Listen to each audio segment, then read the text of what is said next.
In the last few decades, a lot of strange objects have been discovered in space by astronomers.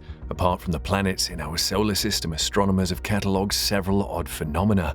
From studying comets to detecting density and calculating solar winds, the solar system has been quite a peculiar region to observe. Several objects and space debris like asteroids have been discovered multiple times in the final frontier, but scientists have now noticed the presence of an interstellar visitor. This visitor looks strange as it's not been seen before in the history of space exploration.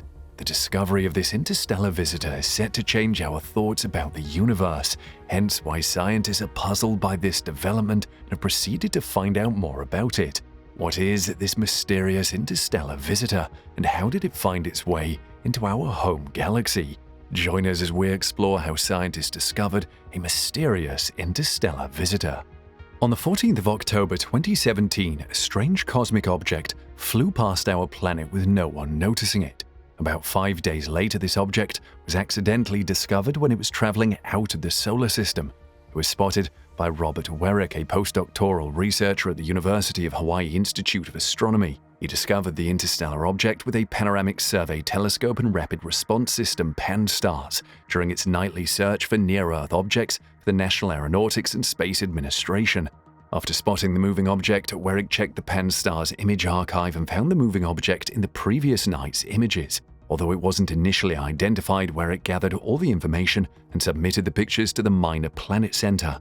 When the interstellar object was spotted, it was seen to have weird components. It was shaped like a cigar, its speed was unusual, its orbit was out of place, and the object was also made up of strange properties. The object's motion could not be understood by using a comet orbit or regular solar system asteroids data. To confirm this, he contacted Marco Micheli, a Hawaii Institute of Astronomy graduate. Marco also had some follow-up images taken at the European Space Agency's telescope in the Canary Islands on Tenerife. When the data were combined, everything made sense to conclude that it was a weird object that came from outside the solar system. A scientist at NASA Center for Near-Earth Objects Studies in California, Davide Farnocchia, made a comment on this discovery. "It is going extremely fast and on such a trajectory that we can say with confidence that this object is on its way out of the solar system and not coming back," he said. Even the object's orbit was irregular, as it was like an additional force was pushing behind it. Gravity's strength was also a key player. Named Oumuamua by its discoverers, it was the first interstellar object to enter our solar system. The team at the Center for Near-Earth Objects Studies observed Oumuamua's trajectory and where it was likely to go. Their studies explain the circumstances that led to the object entering our solar system. Their reports also show that the object entered our solar system from almost directly above the ecliptic. An ecliptic is a plane in space where the planets and some of the asteroids orbit the Sun. Coming from this region, the object did not encounter any of the 8 major planets during its travel to the Sun. On the 2nd of September, Oumuamua crossed under the ecliptic plane inside Mercury's orbit before making its closest approach towards the Sun 7 days later. Being pulled by the Earth's gravity, the object made a hairpin turn under our solar system. Oumuamua passed under Earth's orbit at a distance of about 15 million miles before traveling back up. It zipped above the plane of planets at a pace of 44 kilometers per second, making its way towards the Pegasus constellation. At this rate, Oumuamua was traveling 3 times faster than the Earth's orbit around the Sun. This speed left a short window for scientists to study the object, which was not the only problem.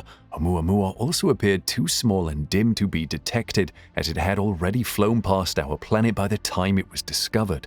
Before Oumuamua was spotted, there have been theories about objects like this in space. Thomas Zurbuchen, the Associate Administrator for NASA's Science Mission Directorate in Washington, confirmed such theories. He said there have been speculations about interstellar objects like Oumuamua, and with the object's discovery, it all but confirmed their existence.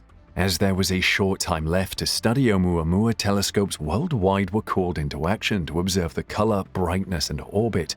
Even the European Southern Observatory's Very Large Telescope Interferometer was called on to follow Oumuamua, as viewing from ground-based telescopes was essential to get the best data.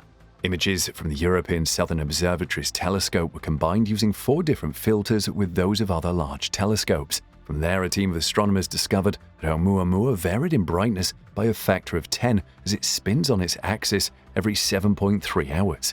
Led by Karen Meach at the Institute of Astronomy in Hawaii, they saw that no asteroid or comet from our solar system differs so widely in brightness. The same thing was recorded with Oumuamua's length and width. Meach commented further on its brightness, saying the massive difference in brightness means that the object is very long. It has a complex shape and is 10 times as long as it is wide. They found it had a reddish color related to some objects in the outer solar system. The telescope's results also discovered that it was chemically inactive, without the slightest hint of dust around it. Speculations about Oumuamua being a comet continued to rise among scientists. But since the telescope observations did not see it produce a large, fuzzy, coma-like tail, such hypotheses were discarded. For those of you wondering, large, fuzzy, coma-like tails are synonymous with comets when they are heated by the sun, and this was not the case with Oumuamua. After these observations had been made, scientific journals and global headlines worldwide all had one question: what exactly is Oumuamua? Was it a block of solid hydrogen? Maybe it was a new class of interstellar object, or could it be an artificial construction made by an advanced extraterrestrial civilization, just like Avi Loeb, an astronomy professor at Harvard University, had proposed? While these theories were circulating, Avi Loeb and his colleagues conducted a study on their suggestion. The study talked about the chances of Oumuamua being created by an advanced civilization. They explained that Oumuamua is an artificial thin solar rail that could increase its speed through the force of solar radiation. Harvey says that this is why the object's behavior is similar to a comet's but does not have gravitational acceleration from the sun. Although other scientists seem to disagree with Harvey about his theory, they claim there is not enough evidence to back up his study and that a tumbling solar rail would not have the capability to accelerate. Harvey moved on with his research and eventually published a work that explains 6 irregularities about the Oumuamua, with reasons why it is different from asteroids and comets that we have recorded since the inception of space exploration. Since the study was published, scientists have used the Spitzer Space Telescope to determine how much carbon outgassing standard comets have. In simpler words, how shiny a normal comet is. These observations gave results explaining that Oumuamua shines 10 times greater than the regular comet. With all these observations applied, there still isn't adequate data to support or oppose Harvey's theory, but a lot of astronomers don't believe it to be true. As the debates continued, new theories came up about Oumuamua's origin. Among these theories is the hydrogen ice theory. This theory proposes that Oumuamua is composed of a lot of hydrogen ice. With such a load of hydrogen, the sun's heat transforms it from a solid state to gas, making the Oumuamua fly through space at that speed. It also explains why there is no fuzzy coma around it. Scientists say that this theory would make the coma very hard to notice with telescopes because the atmosphere thins out its wavelengths. Another thing that makes this theory believable is the object's shape. The refining process would make Oumuamua lose an incredible amount of mass, resulting in it being elongated and cigar-shaped. The hydrogen ice theory sounds believable, but a factor makes it unlikely to be true. This is because of a proposition that states the sublimation process would evaporate the ice faster, and this object has been flying in space for too long to be composed of this material. There is another theory known as the nitrogen ice theory. This explains the possibility that Oumuamua is a medium-sized piece of nitrogen ice sailing through the final frontier. It also describes why the Oumuamua does not have a trail behind it.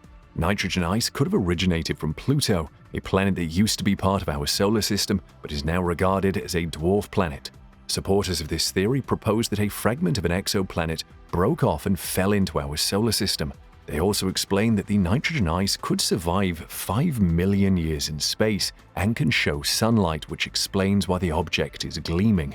Since Oumuamua has been spotted, researchers have doubled on their scouts, hoping to spot similar objects. An astronomer at Yale University, Greg Laughlin, also notes that billions of Oumuamua-like entities could be drifting through the Milky Way, and scientists around are looking forward to more sightings of these interstellar visitors. And it might not take long before more interstellar visitors like Oumuamua are found. The Large Synoptic Survey Telescope LSST in Chile is scheduled to come early in the next decade. The telescope will scan the night sky extensively and could spot another Oumuamua, so astronomers should be ready to analyze more data. Let us know your thoughts in the comment section below.